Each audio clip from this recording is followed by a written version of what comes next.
Сәлеметсіздер ме, оқушылар, қалдарыңыз қалай? Бүгінгі сабақты 9-шы сынып комбинаторика бөлімінің 10-шы тақырыбына есептер шығаратын боламыз. Ал кеттік, есептерімізді бастайық. Онда бірінші есеп, өрнектің мәнін табындар делінген. Осы есептерді қарастырсақ, біз бұл жерде алмастыру және орналастыру формулаларын қолданамыз. Алмастыру формуласы көрсетіп қойдым, ол n факториал болады, ал орналастыру формуласы n факториал бөлінген n минус k факториал болады. Сол кезде бірінші есепті шығарған кезде P7 бөлінген P4 дейді. Сонда 7 факториал бөлінген 4 факториал, 7 факториал 4 факториал көбейтілген 5 көбейтілген 6 көбейтілген 7 деп жазып аламыз. Бөлінген 4 факториал, 4 факториал мен 4 факториал қысқарып 5 көбейтілген 6 көбейтілген 7 тең 210-ды береді. Келесі екінші есебіміз орналастыру формуласы, мысалы а 6-тан 5 бөлінген 7 факториал делінген. Сонда формулаға салып, аяғында бізде 6 факториал бөлінген 7 факториал қалады. Сонда 6 факториал 6 факториал қысқарып кетіп көбейтілген 7 болса, сонда тең болады 7-тен 1. Келесі есебіміз, үшіншісі, 1 қосылған P8 бөлінген P7 қосылған P5 бөлінген P6. Сонда 1-ді қосамыз 8 факториал бөлінген 7 факториал қосылған 5 факториал бөлінген 6 факториал.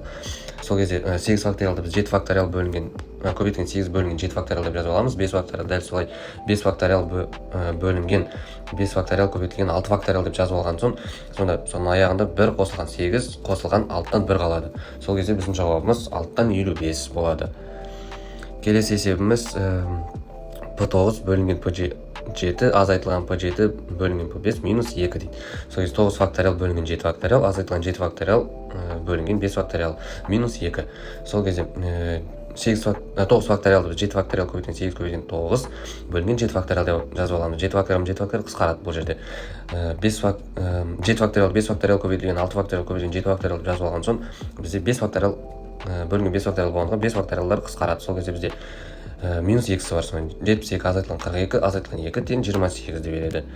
Келесі, онда екінші есебіміз, егер жазылуында цифрлар қайталанбайтын болса, онда 2, 1, 8 және 6 цифрларын құрастырылған барлық тақ 4 таңбалы сандардың санын табу керекпіз. Тақ деп жазып тұр, яғни біз бұл жерде ең соңына тақ болатындай, бізде 2 жұпсан, 1 тақсам, 8, 6 жұпсан болғандықтан біз тек қана 1 ғана аламыз. Сол кезде міне осай квадратиктарды белгілеп, қанша санды алатынымызды жазамыз. Сонда біз бірінші ұяшыққа 2, 8, 6 деп 3 сан аламыз. Екінші ұяшыққа сон 1 саны кетіп қалған соң, оған 2 сан қалады, мысалы 8 пен 6 қалады, 2 сан. Содан кейін үшіншісіне 6 ғана қалады. Ал соңына біз 1-ді аламыз. Ол тақ санмен ғана аяқталады. Сол кезде біз 3 көбейтілген 2 көбейтілген 1 көбейтілген 1 тең болады 6. Жауабы бұл есептің 6 болады. Ендігі мұнда теңдеуді шешіңдер деген x тең 1 тең болады 5 деген. Сонда бір орналастыру формуласы, сонда x факториал бөлінген жақшан ішінде x минус 1 факториал тең 5 болады. Сол кезде x минус 1 факториал көбейтілген x минус 1 екеуі қысқарып кетеді. Сол кезде x тең 5 қалады. Екінші есебіміз ол x тең 1-ге тең 5x делінген. Дәл солай x факториал бөлінген x минус 1 факториал тең 5x деп жазып аламыз. x минус 1 факториал қысқарту үшін x минус 1 факториал көбейтілген x бөлінген x минус 1 факториал тең 5x. Сол кезде x-ымыз тең 5x-ға. Бұл жерде x минус 5x тең 0 деп алсақ, минус 4x тең 0, x тең 0 деп болса, бұл бос жиын болады жауабы. Бұл есептің жауабы бос жиын. Келесі үшінші есебімізге көшсек, егерде ax тең 2 деген тең 5x деп берілген. Сол кезде x факториал бөлінген жақшан ішінде x минус 2 факториал болады тең 5x. Сонда x факториалды біз x минус 2 факториал жақшан ішінде, сонда көбейтілген x минус 1 көбейтілген x деп жазып аламыз. Сол кезде x минус 2 факториал бөлінген жақшан ішінде x минус 2 факториал, ол екеуі қысқарып кеткен соң, бізде x минус 1 көбейтілген x тең болады 5x қалады. Сол кезде біз x квадрат минус 5x тең 0 болады. Көбейтіп салған кезде жақшаны ашып, сол x факториал минус 6x тең 0. X-ті жақшан сыртына шығарған кезде x жақшан ішінде x минус 6 тең 0. X тең 0 деп алып аламыз. Ол жауабына кірмейді, бос жиын болады. Содан кейін x минус 6 тең 0 болса, x тең 6. Осы есептің жауабы x тең 6.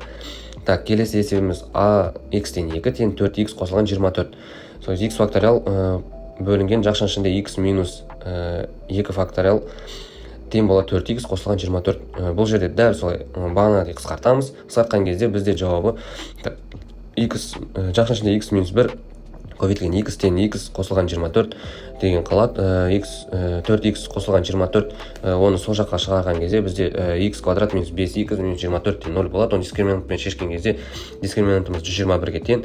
Сол кезде x1-іміз 8, x2-іміз минус 3-ке тең болады екен. Минус 3-ті біз ала алмаймыз. Сондықтан да бұл есептің жауабы 8 ғана болады. Так, онда төртінші есеп, азық түлік дүкенінде алманың 6 сұрпы және мандариннің 3 сұрпы бар. 1 килограмм алма және 1 килограмм мандарин қанша тәсілмен сатып алуға болады? Бұл есепті біз теория формуласы арқылы шығарамыз. Сол кезде с 6-тан 1 көбейтілген с 3-тен 1 болады. Сол кезде формулаға қойсақ, бізде аяғында 6 факториал бөлінген 5 факториал, көбейтілген 3 факториал бөлінген 2 факториал қалады. Сол кезде қысқартып 6 көбейтілген 3-тен 18. Жауабы 18. Онда 5-ші есеп. Так, бірінші тепе-теңдікті дәлелдеу қажетпіз. Сол кезде с7-тен 4 қосылған с7-тен 3-тен с8-ден 4 деп берілген. Оны теория формуласына қоямыз. Сол кезде қысқаратындар қысқарып, бұл есептеген кезде сол кезде 210 бөлінген 6 қосылған 210 бөлінген 6 тең болады 1680 бөлінген 24. Сол кезде 210-ды 6-ға бөлгенде 35 қосылған 35, 1680-ді бөлеміз 24-тен 70. Сол кезде 70-тен 70 тепе-теңдік дәлелденеді екен. Келесі есебіміз ол с8-ден 4 қосылған с8-ден 3 қосылған с9-дан 5 тен с10-нан 5 деген тепе-теңдік берілген. Так, сол кезде бұны теория формуласына қойған кезде 8 факториал бөлінген 4 факториал жақшаның ішінде 8 минус 4 факториал қосылған 8 факториал бөлінген 3 факториал жақшаның ішінде 8 минус 3 факториал қосылған 9 факториал бөлінген 5 факториал жақшаның ішінде 9 минус 5 факториал тең болады 10 факториал бөлінген 5 факториал жақшаның ішінде 10 минус 5 факториал. Сол кезде біз қысқартып бұл жерде есептеген кезде 1680 бөлінген 24, 336 бөлінген 6, 3024 бөлінген 24 және 30240 бөлінген 120 деген сандарды аламыз. Сол кезде біз бөлінген жағдайда қысқартып барлығын есептеген жағдайда 70 қосылған 56 қосылған 126 тең 252 деген сан қалады. Сол кезде 70 қосылған 56 қосылған 126 ол 252-ні береді. Сол кезде бізде бұл тепе-теңдік дәлелденген. Үшінші есебіміз біз алдыңғы сабақта шығарғандай, алдыңғы сабақтарда бұл формуланы қолданған болатынбыз. Бұл тепе-теңдігіміз біздің осы формулаға сәйкес келеді. С-ннан 0 қосылған С-ннан 2, дәл солай С-ннан n-ға шейін қайталана береді. Соның 2-нің n дәрежесі дейді. Сол кезде бізде 32 ол неше дәрежесі болады? 2-нің 5 дәрежесі болады. Сондықтан бізде n-іміз тең 5-ке. Сол кезде 2-нің 5 дәрежесі тең 32 ғой. Сонда 32 тең 32. Бізде бұл есеп тепе-теңдік дәлелденіп тұр. Сонда онда 6-шы есептендер делінген. Дәл солай бұл жерде де біз алмастыру, орналастыру формулаларын қолданамыз. P4 бөлінген P8 көбейтілген A-ның 8-ден 4-ге шейін. Сол кезде бізде бұл жерде 4 факториал бөлінген 8 факториал, көбейтілген 8 факториал жақшаның ішінде 8 минус 4 факториал қалады. Сол кезде бізде мұнда барлығы бір-бірімен қысқарып кетіп жауап 1 болады. Екіншісі P5 бөлінген P9, сонда 6 9-да 5 тең 9 факториал, 5 факториал бөлінген 9 факториал, көбейтілген 9 факториал 9 минус 4 факториал, минус 5 факториал 4 факториалды береді. Сол кезде біз мұнда қысқартып, так, 5 факториал бөлінген 4 факториал қалады. Сол кезде бізде жауабы 5 қалады.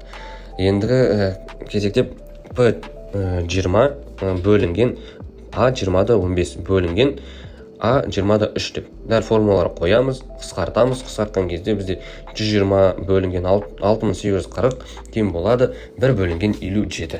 Төртінші есебіміз P14 бөлінген A14-де 10 бөлінген C6-да 5 бөлінген C11-де 11. Сол кезде бұл есептерді формулаларға салып қойған кезде бізде қалады 14 факториал бөлінген 4 факториал бөлінген 14 факториал, көбейтілген 5 факториал, көбейтілген 1 факториал бөлінген 6 факториал. 14 факториал қысқарып, бізде так, сонда 5 факториал көбейтілген 1, көбейтілген 2, көбейтілген 3, көбейтілген 4, 5 бөлінген 5 факториал көбейтілген 6 қалады. Сол кезде бұл есептің жауабы 4 болады. Ал балалар, бүгінгі сабағымыз аяқталды. Назарларыңызға рахмет. Қош сау болыңыздар.